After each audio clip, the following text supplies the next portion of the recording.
But what I've learned through this process, I didn't know of her deep faith.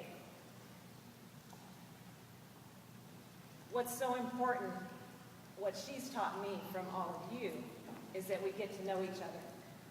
We get to know the deep part of us that has a lot of meaning. And so I want to thank Frankie for that. And the few times where Frankie would speak out, you know, say, Frankie, don't say that. I know. She was always willing to admit her mistakes. And I thank her for that, because she reminds us to be honest about ourselves and be willing to move on. And for me personally, what I want to thank her for is being thrown into the leadership of Banning High last minute. I truly believe out of tragedy comes good. She has brought us together and reminded us of what's important. And so for that, I thank her. Frankie, I'm Renette Scott from St. Philomena. I am retired now, but I was the liturgy director here for many years. And Frankie was my sister in faith. We didn't actually work together, but she supported me. And if anybody knows about the life of a liturgy director, you get many detractors. We direct worship processes, and you're not always everybody's friend. But Frankie always supported me and believed in what we were doing here. The thing that really clinched our friendship was the fact that I knew her mom. And her mom and I had volunteered in the Archdiocese, and that's why I got up here. I wanted to say that, you know, you don't get it from the grass. This is what happens when you have a good parentage, mother, father. Of course, sometimes we go by the wayside. But she got this whole idea of service from her mom, her dad, and this loving family. And she was very dedicated. She wasn't married, she didn't have children, but she had quite a family in faith. It tells you that the baptismal waters are stronger than blood. And she has transformed many lives. About her quirky personality, sometimes I always looked at Frankie as very childlike, but in a very good way. She was humble. She honestly spoke her mind, but I've never found her mean-spirited or personal. She only would be reacting to the situation that we were in. Sometimes that wasn't always well received by some people, but the people that knew her could excuse that. And actually it was refreshing. But she was very committed to her service here, and I think that we all need to think about the influence that we have on our children and our siblings, and how we can, just by the way we live, inspire other people to do the work that God has intended for us. And I know here at St. Philomena, we are really grateful to Frankie. Vanessa Nunez. Frankie I met through Holy Family. She was one of the confirmation people. The first year, Nancy and her, I believe, came and started helping out with the confirmation. It was already my second year. I knew of her at Banning, and everybody used to always tell me, don't go by her class. She yells at her students. She yells at everybody, take off your caps when you're walking through the hall. So I always made sure to steer clear.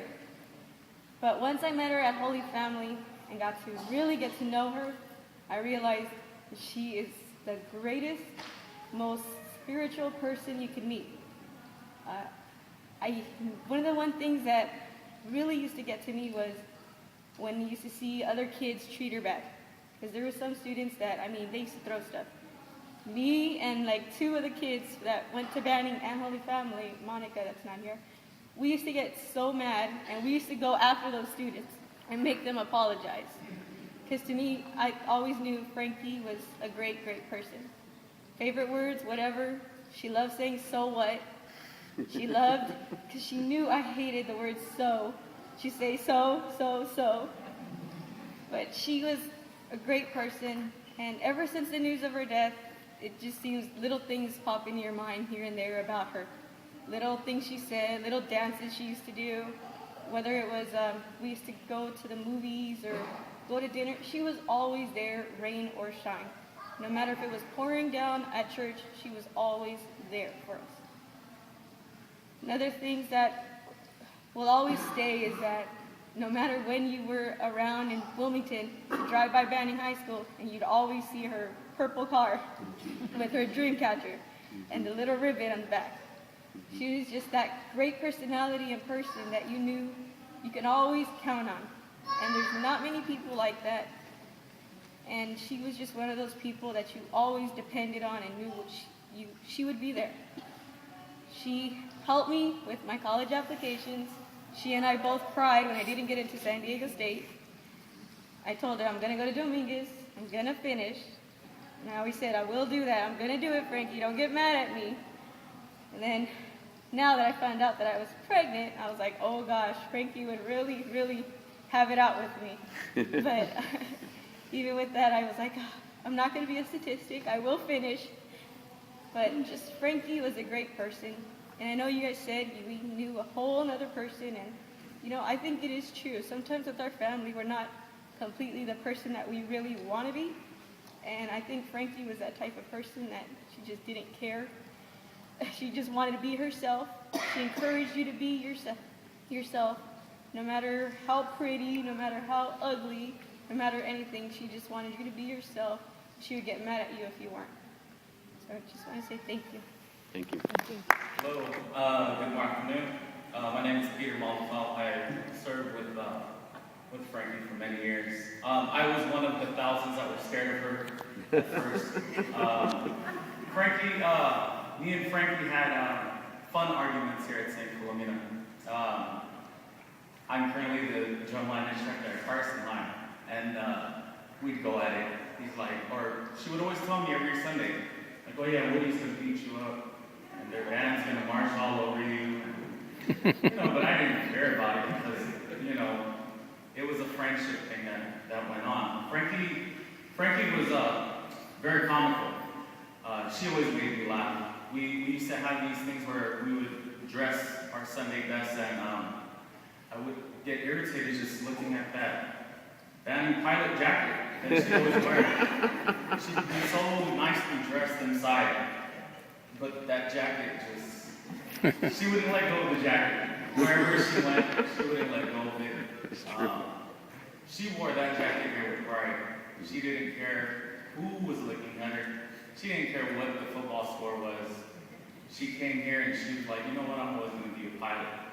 And I would look at her like, why? Why? We have English teacher spots at Carson High. You can come over and fill it out. And she's like, no, I don't care. But then the Banning students, you guys would always get that whatever. See, here at St. Philomena, we get the whatever and the mumbles after. We would get the whatever, she'll get up and walk out.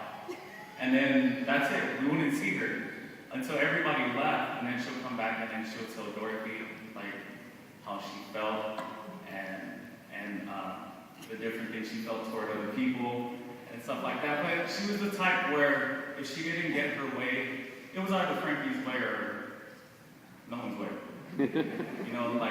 That's how she was until she dragged me to Holy Family with her. Wherever she went, she dragged our confirmation team with her.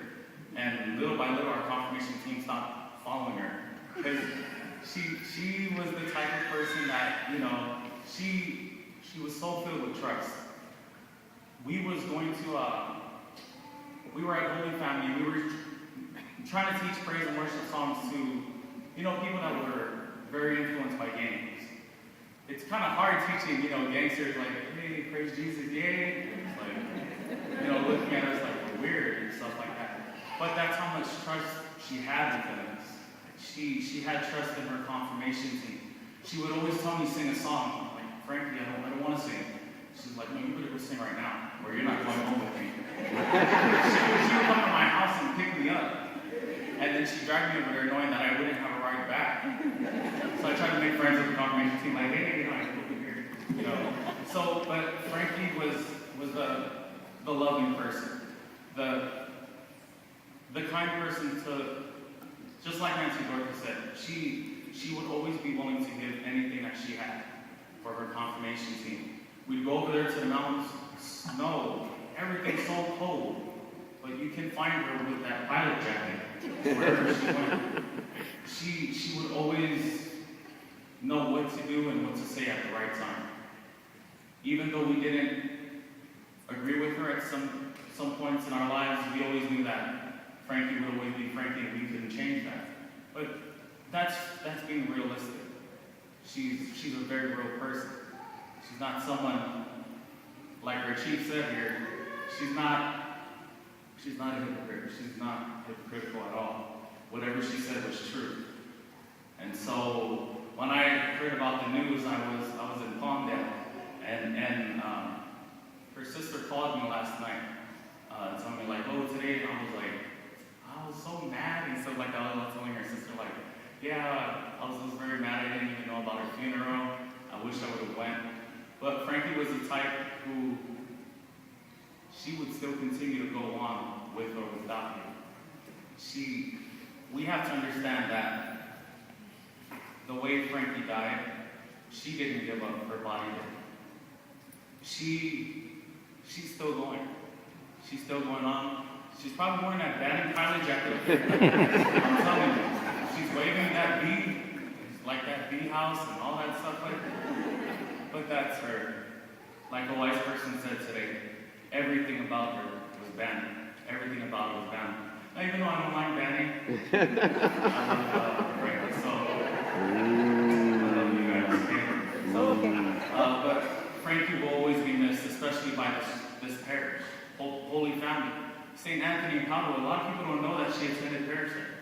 See, she would always go there for life team mass, and I'd always see her.